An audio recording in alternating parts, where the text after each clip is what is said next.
Okay, let's start with the second research. It will be about quantitative and qualitative analysis of sugars in carbonated drinks and their impact on teeth. It will be presented by Dafi from Jazan University. Okay. Bismillah ar-Rahman ar-Rahim. Good morning to all the dignitaries, staff, and the students present here. I take this opportunity to thank the organizing committee for the chance given to present my paper. I'm Dafi Aishamteri, a 6th-year student from College of Dentistry, Jazan University. I'm gonna talk and present my research work, quantitative analysis of sugars in carbonated drinks.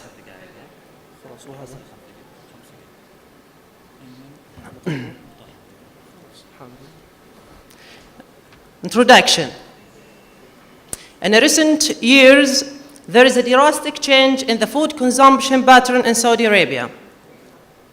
Carbonated beverages have become increasingly available in the market, and there is a surge in their usage among young people and children. Systemic effects of long-term consumption of carbonated drinks.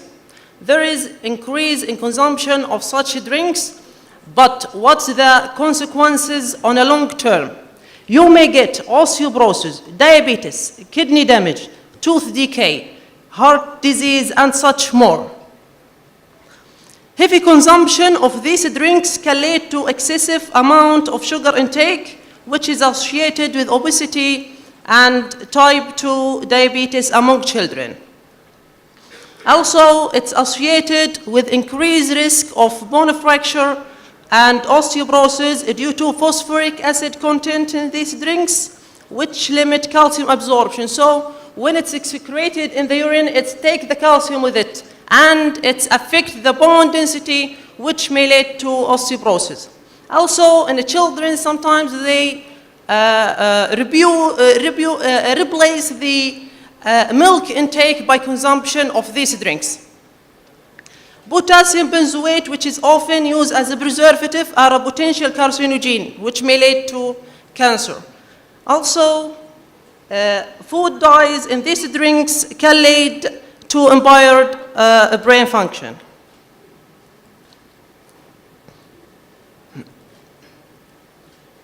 Effects of carbonated drinks on teeth. It can cause dental caries because of high amount of sugar in this drink, especially sucrose, which is the arch criminal for dental caries initiation. Also, it can cause dental erosion because the pH level of these drinks, it's below the critical value for enamel dissolution, which is 5.5. Objectives. To determine the quantity of glucose, fructose, sucrose, artificial sweeteners, and pH in a range of commercially available carbonated drinks in Jazan, Saudi Arabia. To compare the estimated sugars value with label concentration. Materials and methods. 10 brands of carbonated drinks were obtained from the local supermarkets of Jazan, Saudi Arabia. 2 bottles from each brand with different batch number and date of protection. Also, the pH was determined using a pH meter immediately after removing the bottle cap. The quantity of glucose, fructose, sucrose, and artificial sweeteners were estimated using a Dionix ICS 5000 high-performance liquid chromatography, which is HPLC. The analysis was conducted at Food and Drug Authority, Saudi Arabia at Riyadh. I took the samples myself and I traveled to Riyadh to submit it to the FDA, and because I didn't have the permission to work in their laboratories, they did the analysis and they sent the result back to us. Result. pH value of the 10 brands of carbonated drinks. As I say, the pH for all the samples, it's below the critical value for enamel dissolution, which is 5.5, and its range from 2.46 to 3.2, and Coca-Cola has the least pH value, followed by Bison and Pepsi. Average values of glucose, fructose, and sucrose in the study sample. The highest amount of total amount of sugars is the highest in the energy drinks like Bison and Boxy, as you see in the figure. But the sucrose level in energy drinks, it's less, as you see. And if we see the 7-Up, the total amount of sugar is the least, but the sucrose level is the highest, which is, as I say, the arch criminal for dental caries initiation, followed by the Codrid and Mirinda Citrus, as the arrows show.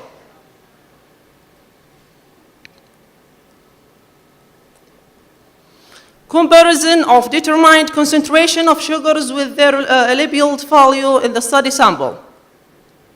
There is a difference between the labeled and estimated sugars in most of the samples in our study. And we have two brands, which is the Mountain Dew and Mirinda Citrus, did not mention the sugar level on their label. Pepsi Diet. Actually, it had only artificial sweeteners and no sugar.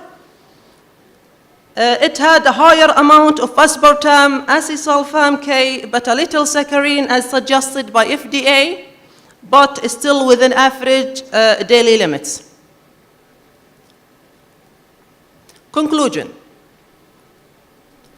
All the carbonated drinks in this study had a very low pH below the critical value for enamel dissolution.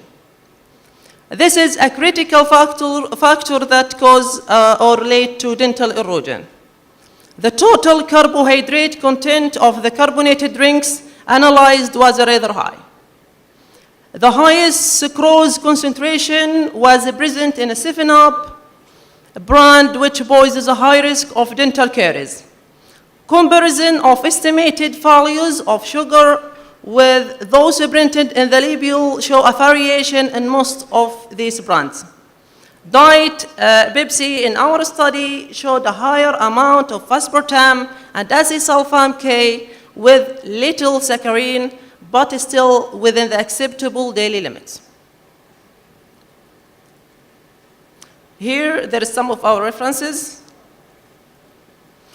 I would like to thank my supervisor, Professor Dr. Ali Idris and Dr. Vani. Thank you for your attention, and I will be happy to answer any questions. Thank you so much, Sabahi. Thank you for demonstrating us the different kind of beverage and their effects on our teeth. Now the question part.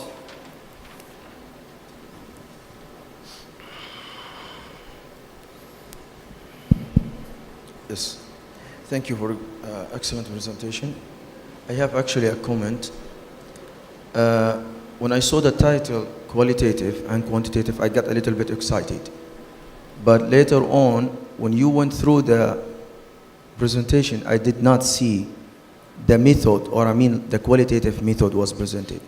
Is it okay? It's actually it's quantitative. It was qualitative or quantitative? Quantitative. It was only quantitative. Yeah, Perfect. You see, it's presented in the first slide of this presentation. So it's mainly quantitative. That's right. Okay. That's it. Thank you. Any more questions? Okay, fellow presenters and audience, please, I'd just like to mention that we have to stick to the time. So only 10 minutes for the presentation and 5 minutes for questions. And we're sorry for the inconvenience because we started late. So thank you so much, Adafi.